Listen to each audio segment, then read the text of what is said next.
Hi friends, ഞാനൊരു പുതിയ ഐറ്റമായിട്ടാണ് വന്നിരിക്കുന്നത്. ബോൾ നെല്ലിക്ക അച്ചാർ. ഇതിൻ്റെ കുരുവെല്ലാം നീക്കി നല്ലതായിട്ടാണ് ഞാൻ ഇപ്പോൾ ഉണ്ടാക്കിയിരിക്കുന്നത്. ഇതിന് ഉപയോഗിക്കുന്ന മഞ്ഞൾപ്പൊടിയായാലും മുളക് പൊടിയായാലും ഞാൻ വാങ്ങി കഴുകി ഉണക്കി പൊടിച്ചെടുത്തതാണ്. ഹോം മെയ്ഡ് പിക്കിൾസ് എന്ന് വെച്ചാൽ 100% നിങ്ങൾക്ക് വിശ്വസിക്കാം. ആ രീതിക്കാണ് ഞാൻ ചെയ്തിരിക്കുന്നത്. എണ്ണയായാലും ഞാൻ വേറൊരു എണ്ണയും ഞാൻ ഇതിൽ ചേർക്കാറില്ല. ഇതേ നല്ലെണ്ണ. അത് ഞാൻ പണ്ട് മുതലേ എൻ്റെ വീട്ടാവശ്യത്തിന് ഞാൻ ഇതേ നല്ലെണ്ണയെ വാങ്ങിക്കുകയുള്ളൂ. ഇതിപ്പം ഞാൻ കമ്പനിയിൽ നിന്ന് നേരിട്ട് ഞാൻ ഈ ബിസിനസ് തുടങ്ങിയതിന് ശേഷം നേരിട്ട് അവരെ കമ്പനിയിൽ നിന്ന് വരുത്തിച്ചതാണ് ഇതേ നല്ലെണ്ണ. ഇത് വെച്ചാണ് ഞാൻ അച്ചാർ ഉണ്ടാക്കുന്നത്. 100% വിശ്വസിച്ച് ഈ അച്ചാർ നിങ്ങൾക്ക് വാങ്ങിക്കാം. ഇനി ഇത് തണുക്കണം.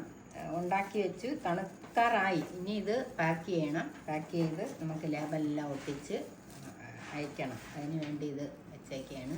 അപ്പം ടാറ്റ, ബൈ ബൈ, ഓക്കേ.